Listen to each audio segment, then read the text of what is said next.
하나님께서는 저와 여러분의 인생을 완벽하게 이끌어 가십니다. 주님이 우리의 상황을 다 아십니다. 여러분의 입장을 아십니다. 여러분의 속마음을 다 아십니다. 나의 형편, 내가 처한 모든 어려움, 모든 걸 주님이 세밀하게 보십니다. 거기에 맞도록 주님 뭘 주십니까? 늘 말씀을 주십니다. 하나님의 말씀은 정확합니다. 얼마나 세밀하게 돌아가는지 모릅니다. 옛날에 우리의 조상님들은 수렵 채집할 때 짐승을 잡으면 피를 마셨죠. 왜 그렇습니까? 건강하기도 하고 그 안에 뭐가 있습니까? 소금이 있으니까 그걸 마셔도 그것만 마셔도 이게 몸이 유지되기 때문에 그렇죠. 농경 생활하면서 아무래도 식물에는 그 소금이 없으니까 소금을 이렇게 늘 구하는 게 굉장히 국가적인 중요한 일이었던 것을 보게 됩니다. 하나님은 우리 혈관 속에 소금이 몇 퍼센트가 있어야 되는지 정확하게 아십니다. 하나님께서는 공기 중에 공기의 농도가 얼마나 있어야 되는지 정확하게 아십니다. 공기가 너무 많아 버리면 살 수가 없습니다. 너무 희박해도 살 수가 없습니다. 우리가 살 수 있도록 하나님이 완벽하게 이끌어 가시는 겁니다. 이 모든 지구 환경, 전체 환경을 주님은 완벽하게 하십니다. 그런 주님이 저와 여러분에게 정확하게 말씀을 주시고 이끌어 가십니다. 우리는 뭐하고 가면 되느냐? 하나님을 믿고 가면 되는 겁니다.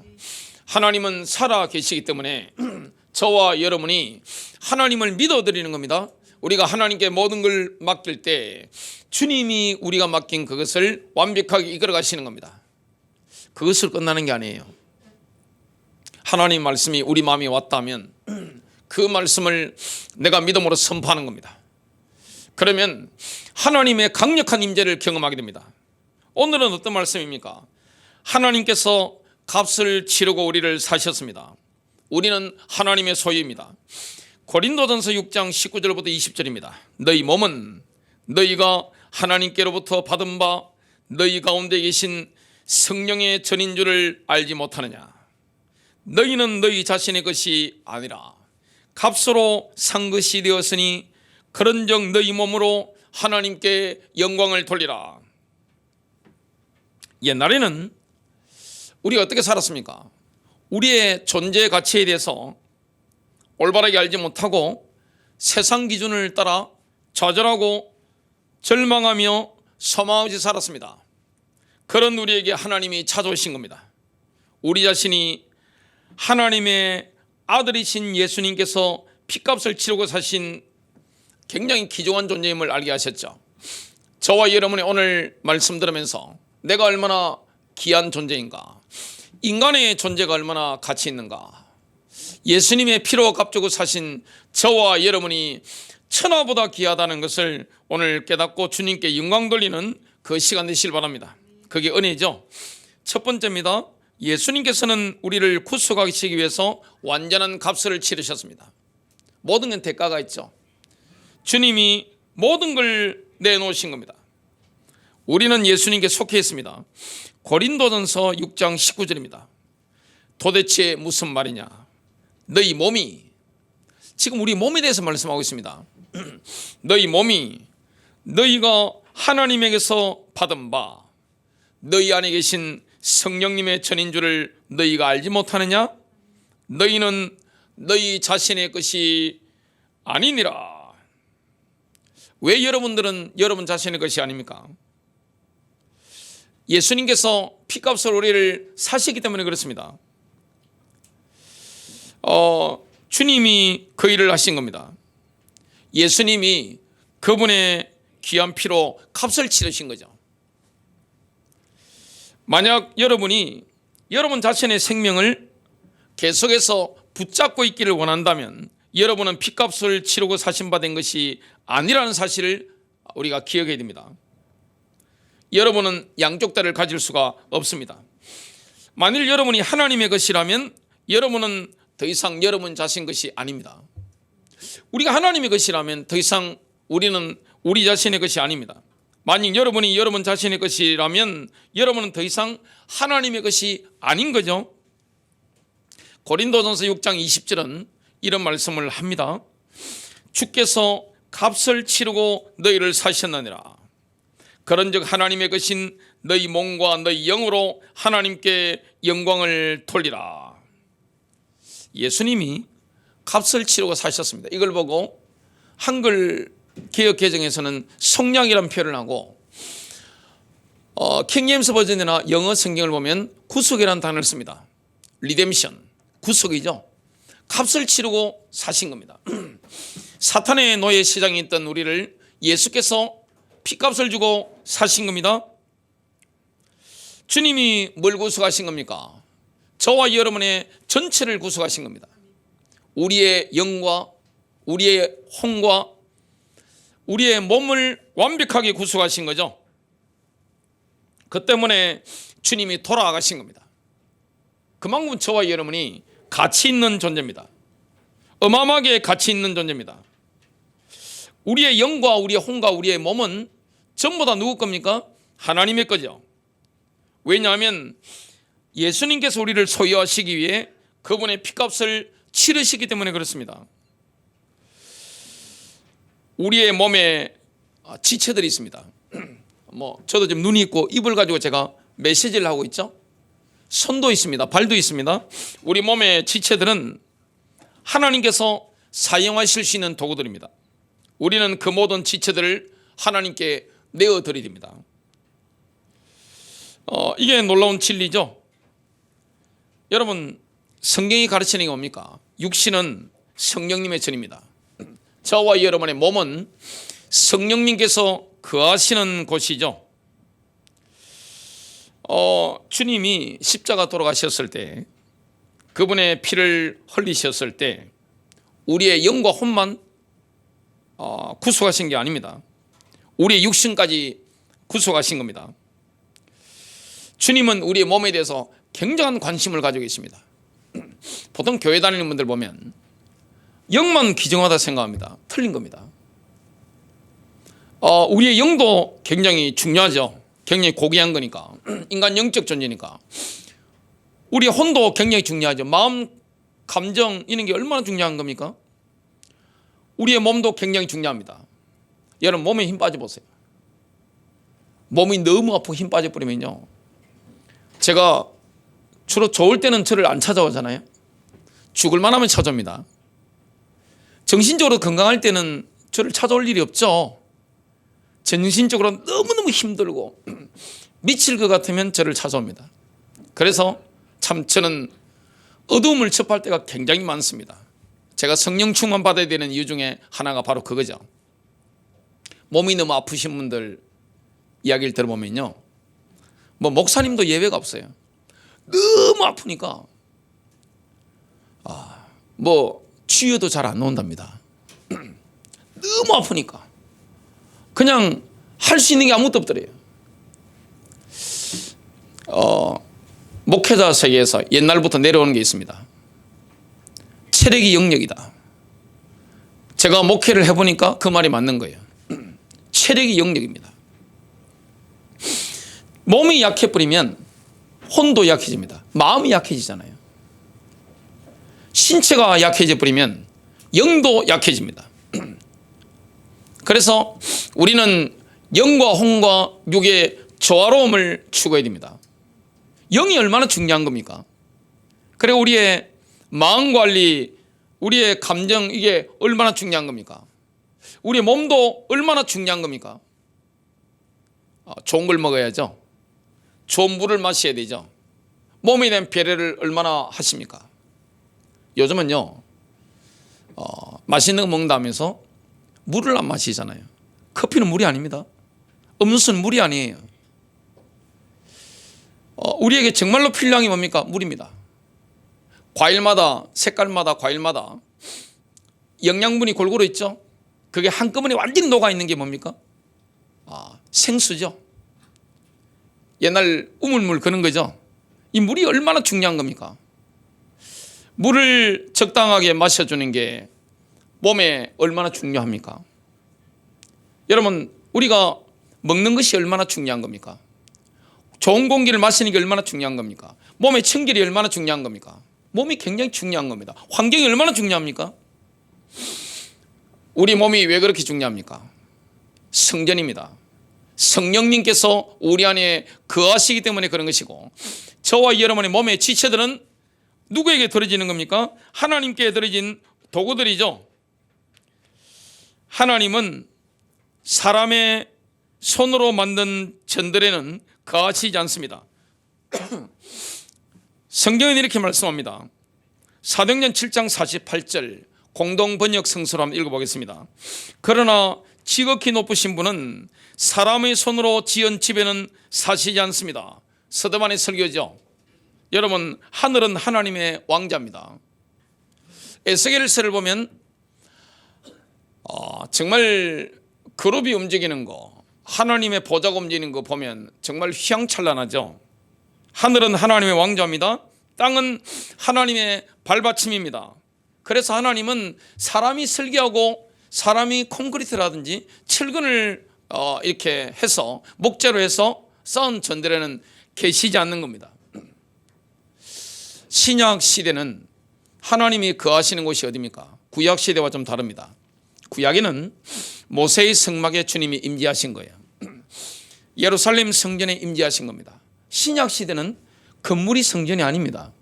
우리가 예배당을 성전이라고 하는데 부르기 좋기 위해서 그렇게 하는 거고, 실제 예배당은 성전이 아닙니다. 예배당이죠. 건물일 뿐입니다. 누가 성전입니까? 신자의 몸이 성전입니다. 그리고 교회가 모이잖아요. 온라인이든 오프라인이든 이 모임 자체가 성전이 되는 겁니다. 그만큼 주님은 우리의 몸을 중요하게 보시는 겁니다. 절대 몸을 무시하면 안 되는 거죠. 사도 바울은 우리의 육신의 지체들에 대해서 이렇게 설명하죠. 로마서 6장 13절입니다. 또한 너희 지체를 불의의 도구로 죄에게 내주지 말며. 우리의 몸에 지체들 있잖아요. 손발이라든지 많은 지체가 있습니다. 오직 너희 자신을 죽은 자들로부터 살아난 자로서 하나님께 드리고 너희 지체를 의의 도구로 하나님께 드리라. 지금 저의 입술이 의의 도구로 쓰임받고 있는 거죠. 여러분들이 하늘 보좌에서 내리는 그 말씀을 저를 통해 지금 받고 있기 때문에 그렇습니다. 제 입이 지금 쓰임받고 있는 거죠. 육신에 여러 다양한 지체들이 있습니다. 이건 하나님께서 사용하실 수 있는 도구들입니다. 무기들인 겁니다. 여러분, 우리의 무기 가운데 가장 강력한 무기가 뭡니까? 우리 입술입니다. 하나님 말씀을 선포하잖아요. 예수님의 보혈의 능력을 선포하잖아요. 예수의 이름을 부르잖아요. 주께서 죽은 자를 살리신 방법이 뭡니까? 메시지입니다. 그리고 입술의 선포였습니다. 사도들도 그랬고 우리도 마찬가지입니다. 그렇게 예정된 겁니다. 그래서 우리 육신의 지체들은 사실상 내 것이 아닙니다. 우리 육신의 지체들은 하나님의 것입니다. 우리는 육신의 지체들을 하나님께 내어드려야 됩니다. 하나님께서는 그분의 도구들을 쇠약하거나 깨어진 상태로 가지는 걸 별로 기뻐하지 않습니다. 최상의 상태로 소유하기를 원하는 겁니다. 하나님 원하는 게 뭘까요? 우리 몸이 건강한 겁니다. 여러분, 몸에 힘이 떨어지면요, 마음에 힘이 떨어집니다. 정신적으로 약하게 됩니다. 제가 유명한 목사님들, 기독교 2000년 동안에 쓰임받았던 분들 자료를 쭉 보니까 이분들이 대형 집회라든지 중요한 집회 앞두고 항상 한 게 있더라고요. 그게 뭐냐? 운동이었습니다. 깜짝 놀랐습니다. 운동.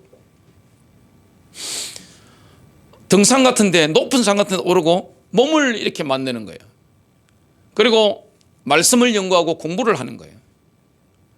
이런 걸 평상시에 굉장히 준비하는 걸 보게 됩니다. 사도 바울이 몸이 약했지만, 여러분, 제가 바울 사도가 다닌 현장을 성지순례를 가봤습니다. 지금 차로 다니죠? 제가 갈 때는 비행기로 갔습니다. 바울 사도 때는 자동차나 비행기가 없습니다. 배 타고 다닙니다. 그리고 걸어 다닙니다. 조랑말이라든지 그런 것을 타고 타우르스 산맥을, 어마어마한 높은 산맥을 다닙니다. 그 바울 사도의 다리 고정이 어땠을까요? 제가 성경을 보면서 성경의 글자 사이에 행간이라는 게 있잖아요. 베드로가 얼마나 이 다리라든지 하체라든지 이 근육이 아마 버스 보면 깜짝 놀랐을 겁니다. 육신적으로도요, 굉장한 체력 없이는요, 그 강인군을 해낼 수가 없습니다. 여러분 여행 한번 해보세요. 산을 타고 막 다니고 엄청난 핍박을 받고 비난당하는데 멘탈이 약한 분이 할 수 있겠습니까? 못합니다. 주님은 저와 여러분의 몸의 건강에 대해서 굉장히 관심이 많습니다. 그래서 우리는 몸을 최상의 상태로 유지해야 되죠. 그리고 몸의 지체들이 강하고 효과적으로 되기를 원합니다. 활동적으로 되기를 원하는 겁니다. 제가 이 목소리가 늘 중요하잖아요. 저는 이 목소리를 유지하기 위해서 잠도 제때 잡니다. 아침도 6시 30분에 7시에 7시가 진시니까 진시에 가나만 맞춰서 딱 먹고 이렇게 합니다. 5시 넘으면 아무것도 먹지 않습니다. 뭐 할 수 없이 뭐 남들과 어울려서 먹을 때는 뭐 6시 넘고 7시 먹어요. 그때 외에는 밤에 먹지 않습니다. 왜 그러냐? 이 목소리 유지를 위해서 그렇게 하는 거죠. 이 몸이 얼마나 중요한 겁니까? 저의 이 발다리가 얼마나 중요한 겁니까? 여러분의 신체가 너무너무 중요한 거죠. 그래서 우리의 목소리라든지 우리의 두뇌라든지 몸의 오장육부라든지 팔다리 최상의 상태로 유지하는 걸 하나님이 기뻐하는 거죠. 우리는 하나님께서 피값을 치르고 사신 귀중한 진주와 같은 존재입니다. 성경을 보면 마태복음 13장 45절부터 46절을 보면 비싼 진주 비유가 나옵니다. 그 비유를 보면 우리의 구속에 대한 놀라운 사실을 너무나 아름답게 묘사하고 있는데요. 또 하늘의 왕국은 마치 좋은 진주를 구하는 상인과 같으니라. 예수께서는 여행객이 아닙니다. 유람하러 다니는 분이 아닙니다. 여기 나오는 비유는 예수께서는 어떤 분입니까? 값진 진주, 매우 값진 진주를 찾아다니는 보석상과 같은 상인입니다. 그 말씀을 지금 하고 있는 거죠. 그가 매우 값진 진주 하나를 발견하며, 이 값진 진주가 누굽니까? 바로 저와 여러분입니다. 여러분, 그리스도의 피로 구속받은 존재는 뭡니까? 값진 진주와 같은 겁니다. 주님이 우리를 그렇게 보시는 겁니다. 세상 가운데서 저와 여러분이 매우 값진 진주처럼 주님의 관심을 받고 주님이 피값을 주고 사신 거죠. 가서 자기의 모든 소유를 팔아 그 진주를 샀느니라. 주님이 우리를 사시기 위해서 모든 걸 지불하신 겁니다. 지금으로 친다면 21세기 버전으로 이 메시지를 푼다면 어떻게 되겠습니까? 우리 주님은 자동차도 팔아버리고 대한민국 같으면 아파트 문수도 넘겨버리고 시계도 팔아버리고 명품백도 다 팔아버리고 돈 될 만한 거 다 팔아버린 겁니다. 그리고 뭘 사는 겁니까? 저와 여러분을 사는 거죠. 지금 예수님께서 구입하신 진주는 한 인간의 혼입니다. 이걸 사신 거죠. 그 혼을 구입하는데 예수님께서는 가장 귀한 것을 대가로 지불하신 거죠. 그분의 생명이고 그분의 피입니다. 우리 자신을 어떻게 봐야 됩니까? 값을 매길 수 없는 비싼 진주와 같은 존재입니다. 여러분을 그렇게 보셔야 되는 거예요. 여러분 자신을 값을 매길 수 없는 존재로 보셔야 되는 겁니다. 얼마나 고귀한 존재입니까? 예수님께서 가지신 모든 것에 해당할 만큼 가치 있는 겁니다.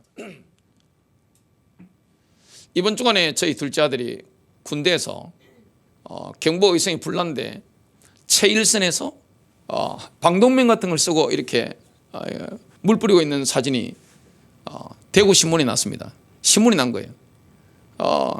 저는 그렇게 위험한 일에 투입된 줄 전혀 몰랐습니다. 아무도 몰랐죠. 신문 보고 이렇게 알게 된 거죠. 신문에 보니까 4명이 찍혔는데 그게 보니까 부대막하고 이렇게 아들이 이렇게 있는 게 보이는 거예요. 자, 군대에 가서 죽었다. 돈 얼마나 옵니까? 저는 모릅니다. 그 가치가 얼마죠? 여러분, 우리의 생명의 가치는 얼마죠? 돈으로 환산할 수 있습니까? 여러분의 가치는 얼마 정도 됩니까? 자, 사람이 죽으면 이렇게 뭐 대가도 받기도 하고 막 그런 경우가 있죠, 세상에. 우리의 목숨의 가치는 얼마입니까? 주님이 우리를 사탄의 노예 세상에서 피로 값주고 구속하신 겁니다. 예수님께서 가지신 모든 것을 다 드린 겁니다. 어거스틴이라는 고대 신학자가 있습니다. 그 어거스틴 신학에서 가톨릭 신학과 개신교 신학이 다 나왔는데요. 그분이 이렇게 말씀하셨던 게 기억이 납니다. 참 이상하다. 하나님이 나를 이토록 사랑하신다니 정말 이상하다. 만일 지구상에 나 혼자만 있었다 할지라도 예수님은 나를 위해서 생명을 바쳤을 것이다. 그 어거스틴의 고백이 맞는 거죠. 그만큼 저와 여러분은 가치 있는 존재입니다. 여러분, 성도 한 사람 한 사람이 얼마나 가치 있는 존재입니까? 주님이 생명을 내놓으신 거예요. 피를 내놓으신 거예요. 그러면서 구속하신 겁니다. 주님이 여러분의 가치를 주목하신 겁니다. 매우 비싼 진주를 구하는 상인과 같은 분이기 때문에 그래서 발견하시고 모든 걸 지불하신 거예요. 두 번째입니다. 예수님께서 우리를 피값을 치르고 사셨기 때문에 우리는 영원히 예수님의 것입니다. 예수님께서는 우리를 사랑하셔서 우리를 위해 자신을 주셨습니다. 사랑이죠. 주님의 사랑은 한량이 없습니다. 그래서 우리는 영원히 예수님의 것입니다. 기억해야 됩니다. 예수님께서는 우리를 사탄의 노예 시장에서 대사시기 위해 그분이 소유한 모든 것을 다 바치는 대가를 치르신 겁니다. 과거에 우리는 우리의 존재 가치에 대해서 올바르게 알지 못했습니다. 하지만 지금은 말씀을 통해 우리가 정확하게 알게 되는 겁니다. 예수님은 전 우주의 주님이십니다. 그 주님이 자신의 모든 권세와 능력을 내려놓으셨죠. 우리를 구속하시기 위해서 우주의 주님이, 예수님은 전능하신 하나님이시죠. 하늘 영광 모든 걸 내려놓으시고 이 땅에 내려오셨는데 무소유 가운데 죽으셨어요. 주님은 소유한 게 없습니다. 수위도 빌린 겁니다. 그리고 무덤도 빌린 겁니다. 이 땅에 가진 것 없이 죽으셨습니다. 누구를 위해서? 이상한 거 아닙니까? 저와 여러분은 그만큼 가치 있는 거예요. 여러분의 존재 가치가 너무나 귀한 겁니다. 우리가 그만큼 비싼 존재입니다. 돈으로 환산이 안 되는 거예요. 한 생명 자체가. 주님은 절대 가난 속에 죽으셨죠. 고린도후서 8장 9절입니다. 우리 주 예수 그리스도의 은혜를 너희가 알거니와 그분께서 부유하셨으나 이분은 하나님이십니다. 이 땅에 있는 모든 금, 은과 모든 것이 주님의 것입니다. 우주의 모든 것이 주님의 것입니다. 그분께서 부유하셨으나 너희를 위하여 가난하게 되심은 자신의 가난으로 말미암아 너희를 부유하게 하려 하심이라. 혹시 오늘 설교를 들으시는 분들 가운데 자기 자신을 단 한 번도 중요하게 여겨보지 않은 분들이 계실 수 있습니다. 불행한 자아상, 낮은 자존감 때문에 굉장한 고통 가운데 시달린 분이 있을 수 있습니다. 그 때문에 본인의 과거 그리고 본인의 미래에 대해서 이렇게 생각할 수 있습니다. 나는 실패자야. 나 인생 실패자야. 나는 가치 없는 존재야. 그렇게 생각할 수 있습니다. 그러나 예수님께서는 절대로 그렇지 않습니다. 주님이 여러분을 주목하시고 생명을 내놓으신 겁니다. 주님이 하늘 영광 내려놓으시고 절대 가난 속에서 죽으신 겁니다. 피를 흘리신 겁니다. 왜 그렇습니까? 저와 여러분을 그 피값으로 구속하시기 위해서 그런 거죠. 모든 걸 내려놓으신 겁니다. 사도 바울이 표현한 아름다운 말씀을 되풀이하겠습니다. 그 말씀을 우리의 것으로 만들어야 됩니다. 갈라디아 2장 20절입니다. 나를 사랑하사 나를 위해 자신을 주신 하나님의 아들. 우리는 선포해야 됩니다. 하나님께서는 나를 사랑하셔서 나를 위해 자신을 주셨습니다. 굳게 붙잡아야 됩니다. 하나님의 아들이신 예수님께서 나를 사랑하셔서 나를 위해 자기 자신을 주셨습니다. 은혜 받은 분들이 감격해하죠. 요한 웨슬레가 오래전에 사셨던 영국 분이죠. 그 강팍한 탄광 광부들, 그 노천에서 메시지를 전하는데 그 강팍한 심령들, 광부들, 늘 욕설로 살아가는 그분들 눈에 눈물이 흐르는 겁니다. 요한 웨슬레가 설교를 하고 인도를 받았는데 그 요한 웨슬레가 메시지를 하기 전에, 활동을 본격적으로 하기 전에는 그 동네에 다니보면 전부 다 집집마다 욕설이라는 겁니다. 술주정, 워낙 술을 많이 마시고 술 마시면 모든 게 다 나오잖아요. 완전 엉망이었는데 요한 웨슬리의 부흥운동이 일어나고 나서 거리를 다니보면 집집마다 뭐가 나오느냐, 찬송 소리가 들리고 기도 소리가 들리는 겁니다. 여러분, 믿는 자는 감격의 눈물을 흘립니다. 하나님이 우리에게 크신 은혜를 베풀어 주신 겁니다. 주님이 우리를 위해서 생명을 다 내놓으신 겁니다. 나를 사랑하사 나를 위해 자신을 주신 하나님의 아들이죠. 우리는 이 은혜를 얻은 겁니다. 우리는 예수님의 고귀한 피로 구속받았습니다. 우리는 하나님께서 값을 치르고 사신 존재입니다.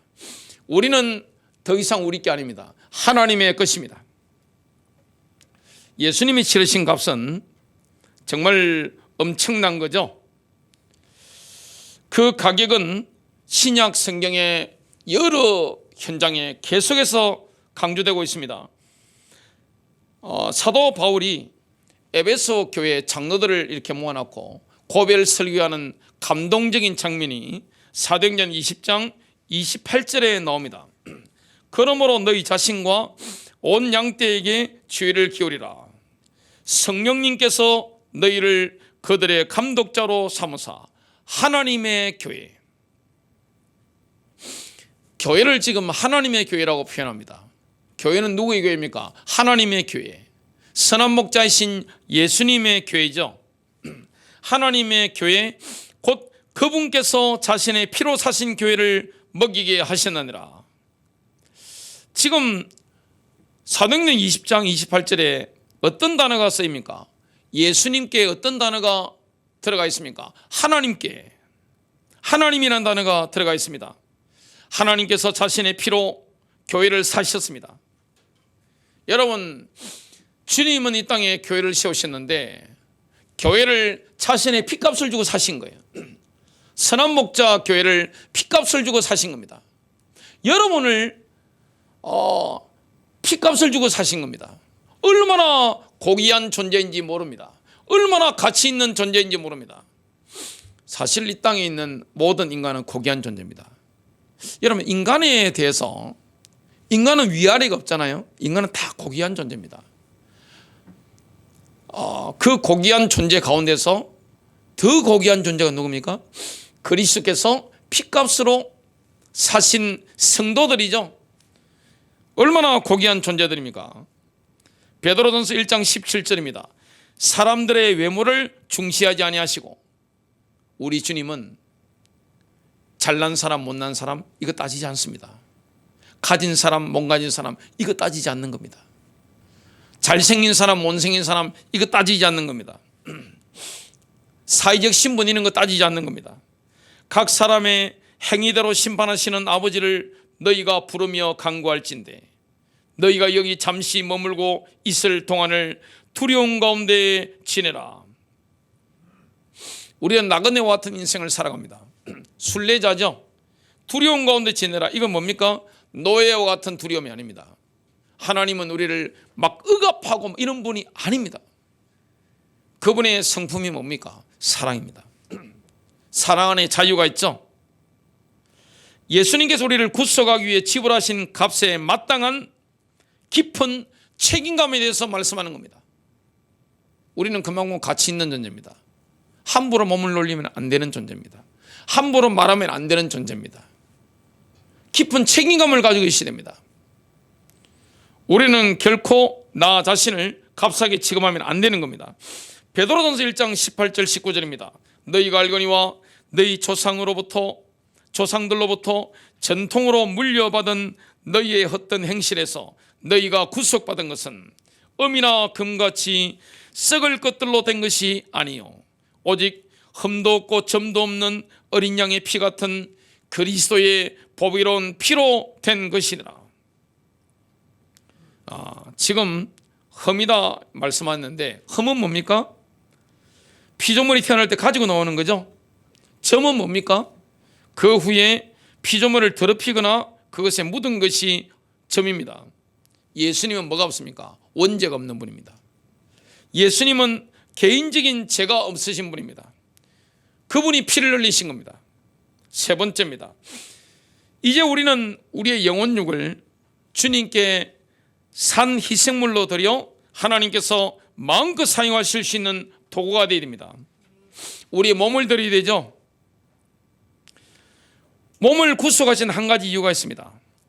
그것은 몸이 주님의 성전이 되기 때문에 그렇습니다.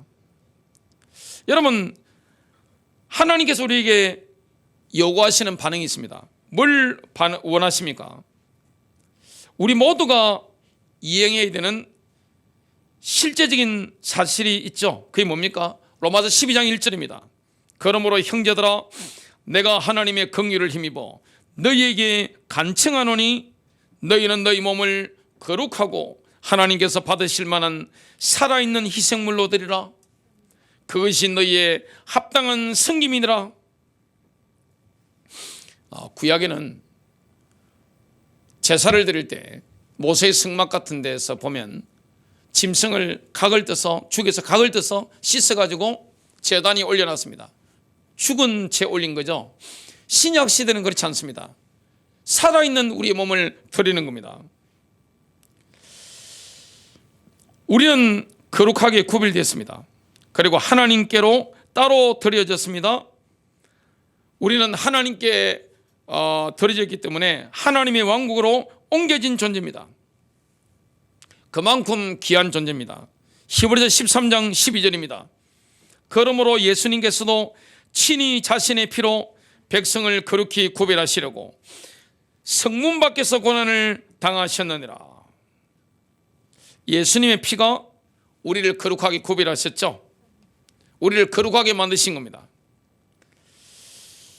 그래서 우리는 거룩하게 구별되기 때문에 하나님은 우리에게 접근하실 수가 있지만 마귀는 접근할 수 없는 영역에 우리가 놓여 있는 겁니다. 마귀가 우리를 접근할 수 없는 겁니다. 이런 엄청난 은혜 속에 들어와 있는 겁니다. 골로새서 1장 12절부터 13절입니다. 우리로 하여금 빛 가운데서 성도의 기업의 부분을 얻기에 합당하게 하신 아버지께 감사하게 하시기를 원하노라.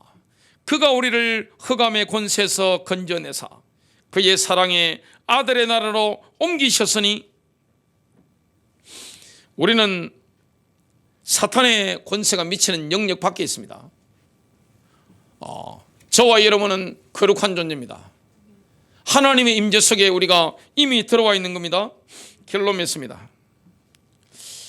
여러분, 우리의 몸은 하나님께서 마음껏 사용하실 수 있는 도구가 되어야 됩니다. 그렇게 하면 된다면 하나님의 영광을 드러내는 인생이 될 겁니다.